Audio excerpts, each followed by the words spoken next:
Salutations everybody, it is Matty here today, and with me is a special book. Now inside this special book are of course review notes, but also I keep track of every game I beat in a given year. So I've been doing this for about 4 years or so, and as I complete games I just write them down. And so in 2019 I beat 40 games on the nose, and most of those games actually coming out in this year, which is pretty crazy given how busy things have been for me. Anyway, what I like to do, because I hate myself, is kind of just narrow things down to 5 games only, because I feel 10's a little too widespread, and I start going, sure, I'll include that in my list. I also like to have more extensive discussions per game instead of quickly going over 10, so that's also just me being me. Keep in mind that I'll be doing lists for most disappointing games of 2019 and most underrated games of 2019. I'm really excited about the underrated list. We got some good hidden gems on there. But anyway, let's get it started. We're going to be going from 5 to 1, some hot takes on this list, and some ones that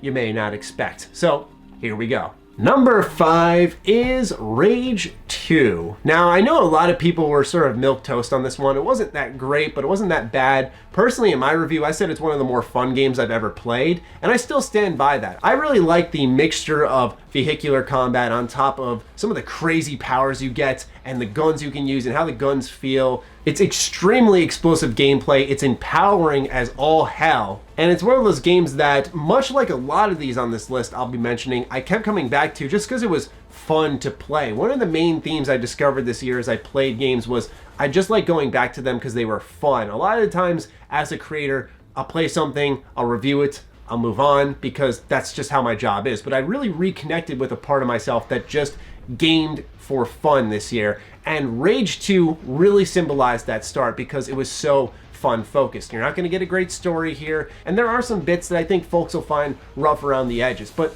inside here is also an extremely fun package. I like the shooting, getting collectibles for every single area, and I know that some folks don't like this, but I like the moments of respite in my open world games. A lot of people wanted the action to keep on rolling continuously with Rage 2, endless action, but for me in my open world games, I like a break from that type of stuff. And especially as someone who plays a lot of Ubisoft open world games where you're constantly getting harassed most of the time, whether it's some random bear attacking you or someone pulling up and shooting at you, constant interaction. Sometimes it's nice to have a, we'll say, BGS-like experience where I'm in Skyrim or I'm in Fallout 4, and that moment from point A to point B is uninterrupted. There's just travel, taking in the world, and Rage 2 had a dosage of that I personally really liked. Is the lore as deep? Is the story as deep? No, not really, but those moments in between such frantic action I felt really aided the game. It's also just cool that we can say Rage 2 exists. I don't know, I've never really expected that, and the fact that it came out and I found it really good was awesome. Now let's get into number 4, which is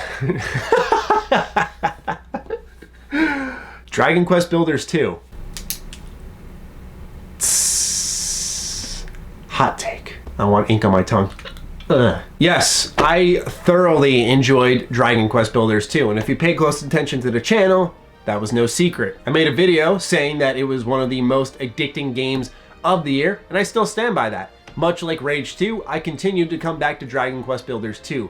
There was just this very unique charm to this game, and that's coming from someone who, I remember in high school, man, I used to grind Minecraft, and this game just is one of those titles that hit in the right place at the right time. I was feeling nostalgic, I just wanted to build, sink myself into a game, and Dragon Quest Builders 2 was the perfect title for that. I wanted to manage my villages, give everyone assigned roles, create unique buildings. There's a whole blueprint system where you can go online and take other people's creations and put them into your world. There's so many objectives and things to do and giant monuments you can build. I also kind of liked the main story. I thought the writing was legitimately good because there was, once again, a charm to it. It was a little corny at times, but it was enjoyable. It was Dragon Quest, really.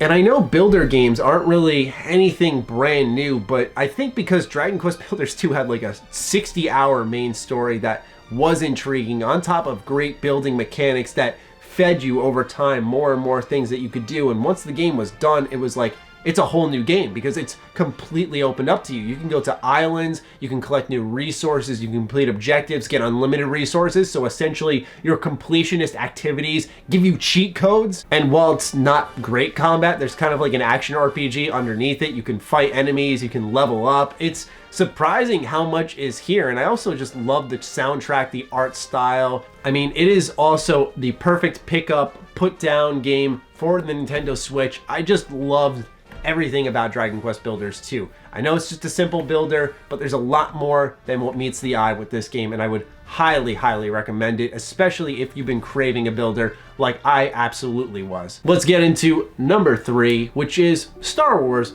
Jedi Fallen Order. Jedi Fallen Order really brought me back to the golden age of Star Wars, if you will. It was such a good time to be a Star Wars gamer back in the early 2000s, where you had the likes of KOTOR, Republic Commando, and the list went on. And it wasn't really until things stopped in 2008 that we realized how spoiled we were with unique, innovative single-player Star Wars games. And with the likes of EA messing with the license and trying to force in 2 Battlefront games, something that originally sounded great on paper but never played out as well as we had expected, it seemed like all hope was lost for single-player Star Wars games. And while I do think that Jedi Fallen Order does benefit a little bit from, we'll say, the nostalgia bump or the, yes, oh my god, finally a single-player Star Wars game that is competent bump, the game is still excellent. The story is very good. I was surprisingly compelled by Cal Kestis. BD-1 is the most adorable thing I have ever seen. I would give my life for this droid. The combat is literally Sekiro meets Star Wars. Although Sekiro is a little more refined, I'd say that Star Wars does a great job, and it requires at least some semblance of skill, and thus playing it on the higher difficulties, like I personally did, becomes a very intense experience. While some didn't like it, I loved encountering giant groups of enemies because I felt like such a badass going in there, timing my parries right, doing crazy cool moves, paying attention to my surroundings. Okay, I have to deflect this bolt in the back line and then take on this scout trooper in front of me. Oh no, that's a purge trooper. I have to create some distance. Let me force push him, at least stagger him a little bit. There was a level of thought on so many layers within the combat system. I was genuinely impressed. And what's amazing is usually with so many games nowadays, you see a favoring of one side or the other. You see the story benefiting in sacrifice of the gameplay or vice versa. But in this game, it was like 2 parallel aspects just going at the same rate. I mean, they both just turn up and up and up, and you hit the climax and you just keep going from there. It's crazy. All right, let's move on to number 2. Number 2 is The Outer Worlds.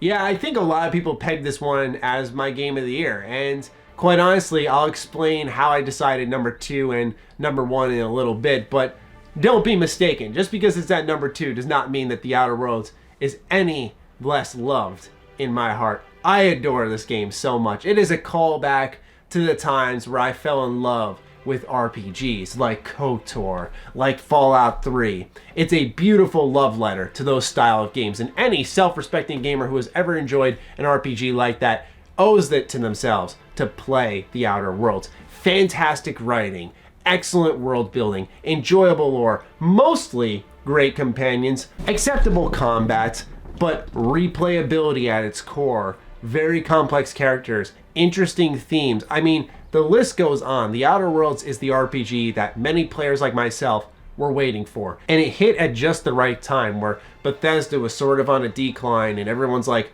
okay, we saw Mass Effect go down. We're seeing big RPGs go down. Who's going to deliver this style of dialogue-focused RPG that is also exploration-centric but has decent combat? And Obsidian answered the call. I've played the game twice through. I can't say that for many games on my list throughout 2019, and The Outer Worlds prevented me from getting on some big releases because it was so good. I was like, do I play Death Stranding or do I play The Outer Worlds a second time? And I eventually just dove back into The Outer Worlds because it's that compelling, despite my job and demands in the industry and my willingness to keep up with everything. The Outer Worlds kept calling my name because it was just that good, and I wanted to see everything the game had to offer. So that leads us to number 1.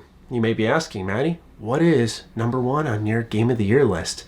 And that, ladies and gentlemen, is Astral Chain. Arguably, in my opinion, one of the very best exclusives that's ever touched the Nintendo Switch. I love Astral Chain so much. And the reason it placed above The Outer Worlds, for starters, is because this was a brand new IP that had a lot going against it in some ways. I'll explain why in a second.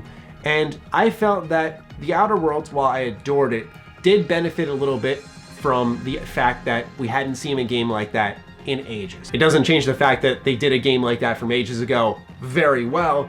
Astral Chain represented something brand new, something I had really never experienced in many ways before, and also a gigantic leap forward for a developer that before Nier Automata was really struggling, arguably about to go out of business. It symbolizes lessons learned, and it's one of the best executed universes I've ever been a part of. In Astral Chain, you're kind of like a cyber cop, and you have this thing called a Legion, which is similar to a Persona for you Persona fans out there. And it thus combines into one of the most exciting, flashy, yet demanding combat systems I've been a part of. And it's easily, hands down, the best combat system that Platinum Games, who's known for good combat, has crafted. There's 5 different Legion that you can switch between, each of them bringing in their own movesets, and then 3 different weapons that you can use, whether it's a gun, a heavy weapon, or a normal baton, thus leading to tons and tons of combo configurations. And then you have to factor in enemy types and enemy weaknesses, so you're constantly switching between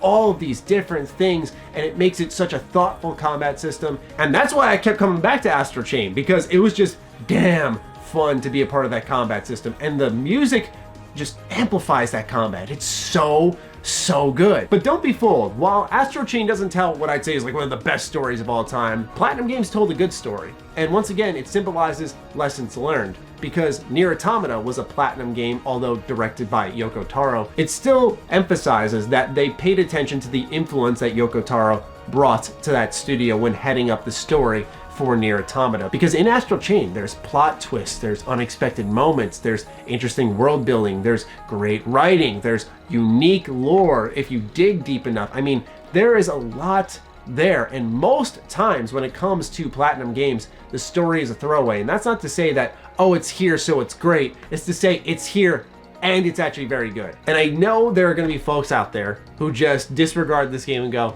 nah, weebs, but you're just doing yourself a disservice, really. Believe it or not, as someone who plays a lot of JRPGs and recommends a ton of JRPGs, I used to be like that and say, nah, weebs. Yeah, and look at me now. I'm trying to convince everybody to buy Danganronpa, and Astral Chain is next on that list. Anyway, Astral Chain was an absolute blast to play through. It was also a lot more packed with content than I ever expected. Most Platinum games are like 6 to 10 hours, and this one was actually replayable and much longer, which I loved. Some of the boss fights, by the way, which I won't spoil, dear God, like the scale and the amount of epicness packed into it, just, oh man.